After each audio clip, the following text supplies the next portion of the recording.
Hello दोस्तों, आप सभी का एसएसडी पे स्वागत है। हम झारखंड जीके को देखेंगे और झारखंड का हम इतिहास पे अध्ययन करेंगे, जिससे महत्वपूर्ण क्वेश्चन जो है आपके जो एसएससी के जो भी एग्ज़ाम होने हैं ग्रेजुएट लेवल के, उसमें पूछे जा सकते हैं। ठीक है, पहला आपके जो सामने प्रश्न है वह है झारखंड का इतिहास कब से आरंभ हुआ। तो ये आपका पुनः पाषाण काल से आपका झारखंड का इतिहास माना जाता है आरंभ हुआ। ठीक है, दूसरा क्वेश्चन है आपके समक्ष कि झारखंड के संबंध में निम्नलिखित में से कौन सा कथन असत्य है। तो यह है आपका बी, अनंत काल तक ये क्षेत्र बाह्य जगत से पूरी तरह कटा रहा, ये गलत है। ठीक है, जबकि इसके जो 3 पॉइंट है वो उसे याद कर लोगे तो बेहतर है। जैसे इसमें दे रखा है, पहला ये जो दे रखा है, प्रागैतिहासिक काल में छोटा नागपुर घनघोर वनों से आच्छादित था। ये सब को क्वेश्चन यदि मतलब याद करते हैं पॉइंट, तो आपके एग्जाम में फ़ायदा दे सकता है।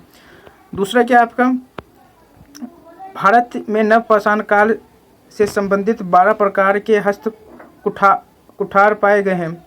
इनमें से कितने प्रकार के हस्त कुठार छोटा नागपुर में पाए गए हैं। तो यह है सभी प्रकार के। सभी प्रकार मतलब आपके 4 प्रकार के, ए या बी में जो दिया है 6 प्रकार, 6 प्रकार के, सी में दिया है 8 प्रकार के। ये सभी आपकी जो कुठार हैं ये आपके छोटा नागपुर में पाए गए हैं। छोटा नागपुर की यदि बात करें, छोटा नागपुर जो है वो आपका झारखंड का एक जिला है। ठीक है, झारखंड की यदि बात करें तो क्षेत्रफल की दृष्टि से भारत का 15वां सबसे बड़ा राज्य है, और इसका जो भारत का है जो प्रतिशत, क्षेत्रफल का प्रतिशत, वो 2.42 है। ठीक है, ये है आपका मामला। आगे चलते हैं।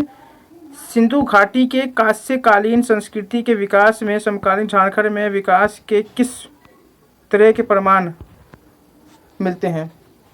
तो ये आपका है उपरोक्त सभी, मतलब बिरजू से स्लेटी पत्थर की पॉलिश की हुई छेनी का मिलना। ठीक है, मतलब सिंधु घाटी की जो सभ्यता है उस समय में जो आपके झारखंड में क्या क्या चीज़ पाई गई है उसके संबंध में वो आपको दिया है। तो इसमें तरगाम गांव में तांबे की 5 स्लेट का मिलना। ठीक है, टोरी नदी के तट पर मुख्यतः प्रस्तर चकुओं का मिलना। तो ये आपका ये सारे के सारे उपयुक्त सभी हैं इसमें। ठीक है, नेक्स्ट देखो आपको क्या है। महाभारत ग्रंथ में अंगराज कर्ण की दिग्विजय के समय झारखंड क्षेत्र का उल्लेख किस नाम से किया गया है। तो ये किया गया है कानखंड, मतलब ये आपका राइट उत्तर है। कानखंड नाम से किया गया था झारखंड का उल्लेख महाभारत में। ठीक है, नेक्स्ट क्या है आपके, प्रसिद्ध इतिहासकार बुकाना के अनुसार निम्नलिखित में से किस स्थान से लेकर वीरभूम तक का समस्त पठारी क्षेत्र झारखंड कहलाता था। तो ये आपका बनारस, मतलब बनारस आज कहाँ है, आज बनारस आपका उत्तर प्रदेश में है। तो बनारस से लेकर आपका जो वीरभूम है वहाँ तक के क्षेत्र को झारखंड कहा जाता था। ठीक है, ये किसमें उल्लेखित है, ये आपका उल्लेखित है प्रसिद्ध इतिहासकार बुकानान के अनुसार। ये तो बुकानान एक प्रसिद्ध इतिहासकार है, इनके अनुसार। ठीक है, नेक्स्ट क्या, महाभारत के दिग्विजय पर्व में झारखंड क्षेत्र का उल्लेख किस नाम से मिलता है। तो झारखंड का जो उल्लेख किया गया है महाभारत के दिग्विजय पर्व में वो किया गया है पुंडरिक देश के नाम से आपका उल्लेख किया गया है महाभारत के दिग्विजय पर्व में। ठीक है, आपका इसका राइट आंसर है ए। नेक्स्ट क्या है, किस ग्रंथ में झारखंड का उल्लेख पुंडू नाम से किया गया है। तो पुंडू नाम से किया गया है आपका ऐत्रेय ब्राह्मण, जो आपका डी है इसका आंसर करेक्ट। इसमें आपका उल्लेख किया गया है झारखंड को पुंडू नाम से। ठीक है, नेक्स्ट देखिए, झारखंड शब्द का प्रयोग प्रथम बार एक त्रम अभिलेख में किया गया था। ये तापमात्र किस शताब्दी का है। तो ये तापमात्र जो है वो 13वीं शताब्दी का है, मतलब डी इसका करेक्ट आंसर है। ठीक है, सबसे प्रथम बार जो इसका झारखंड का शब्द का जो प्रयोग किया गया वो आपका किया गया था त्राम अभिलेख में किया गया था।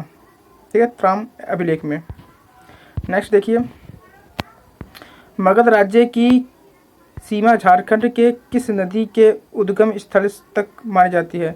तो मगध राज्य की जो सीमा थी वो दामोदर नदी तक के उद्गम स्थल तक आपकी विस्तृत फैली हुई थी। ठीक है, तो इसका करेक्ट आंसर है बी। ठीक है, यदि झारखंड की बात करें तो झारखंड में हमें चंद्रगुप्त मौर्य काल के शिलालेख संख्या 13 में झारखंड क्षेत्र का उल्लेख किस नाम से किया गया है। तो चंद्रगुप्त मौर्य काल की बात करें तो उस समय में जो शिलालेख मतलब जो पत्थर होते हैं या पत्ते होते हैं उस पर जो लिखा हुआ होता है तो शिलालेख कहते हैं। ठीक है, तो झारखंड को उन्होंने किस नाम से पुकारा, तो अटवी नाम से पुकारा। ठीक है ना। और उस शिलालेख में हमें 8वें नाम देखने को मिला झारखंड के संबंध में। झारखंड में खुदाई के दौरान पाए जाने वाले सिक्कों के संबंध में इसमें से कौन सा युगम सुमिलित नहीं है? तो ये आपका हजारीबाग। सुमिलित मतलब नहीं होने का मतलब होता है कि ये मैच नहीं खाता, ठीक है। जबकि ये जो है आपका मैच खा रहा है। चाईबासा से आपको कौन से सिक्के मिलते हैं? इंडो सिथिरियन सिक्के। ये इंपॉर्टेंट है, ये पूछ लेगा आपसे, इंडो सिथिरियन सिक्के कहाँ पाए जाते हैं, आप चाईबासा बोलोगे, ठीक है। इसी प्रकार से सिंहभूम से कौन से पाए जाते हैं? रोमन सम्राटों के सिक्के पाए जाते हैं। रांची से कौन से पाए जाते हैं? कुषाणकालीन सिक्के पाए जाते हैं। तो तीनों ही ऊपर के करेक्ट हैं, हजारीबाग गलत है, और ये तीनों ही आपके लिए इंपॉर्टेंट बन जाते हैं। यहाँ से आपसे सीधा एग्जाम में पूछ सकता है कि कुषाणकालीन सिक्के कहाँ पाए गए, तो आप बोलोगे रांची में। या सिंह भूमि में कौन से सिक्के पाए गए? तो रोमन सम्राटों के सिक्के पाए गए। आप इस प्रकार से बताओगे, ठीक है। प्रथम मुंडा आंदोलन किस वर्ष में हुआ? प्रथम मुंडा आंदोलन जो हुआ था वो 1797 में हुआ था, ठीक है ना। प्रथम मुंडा आंदोलन। मुंडा जो है वहाँ की जनजाति है, ठीक है ना। मुंडा क्या है? वहाँ की आपकी जनजाति है। निम्न में से कौन सुतिया पाहन द्वारा स्थापित सुतिया नागखंड के 7 गड्ढों का हिस्सा नहीं? ठीक है, तो ये 7 गड्ढों का हिस्सा नहीं है। धनबाद, ठीक है, धनबाद नहीं है। बाकी ऊपर में जो आपके 3 है, डी को छोड़ के आपके जो ए बी सी हैं ये इसके हिस्से हैं, जबकि डी इनकरेक्ट है। तो इसमें कौन कौन सा है? लोहागढ़, ठीक है, पालूगढ़, आपका हजारीबाग, इस प्रकार से ये। और उसके जो ए बी सी ये करेक्ट हैं, जबकि डी क्या है? इनकरेक्ट है। आगे आते हैं।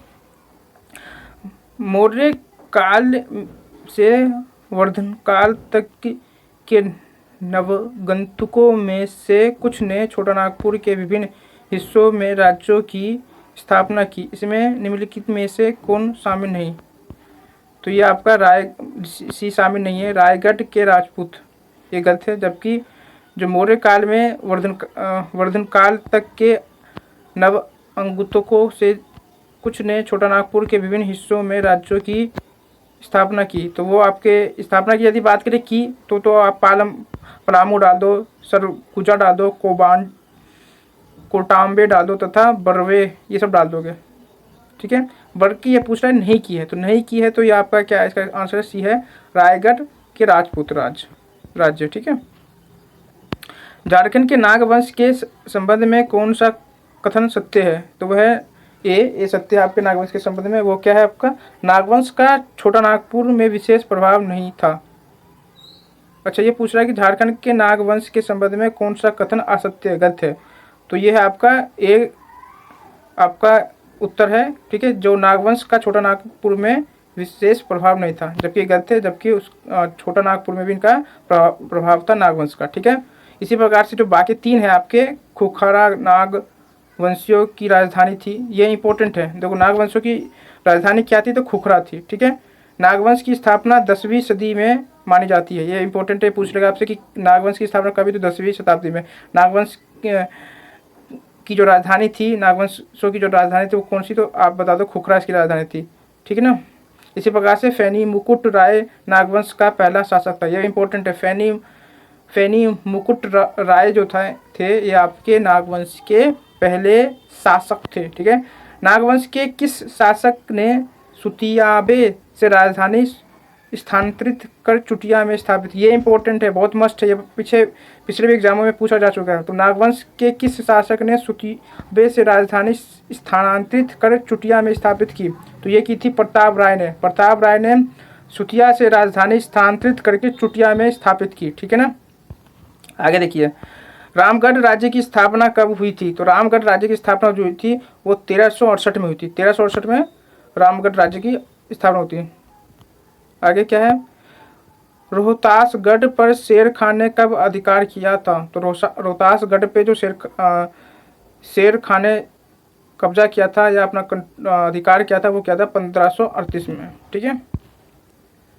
किस वजह से मुगलों का ध्यान कोकराह की ओर गया? वो गया था आपके हीरो की वजह से। तो इसका राइट आंसर है ए, हीरो की वजह से कोकहर की ओर मुगलों का ध्यान गया, क्योंकि यहाँ हीरा पाया जाता है, ठीक है।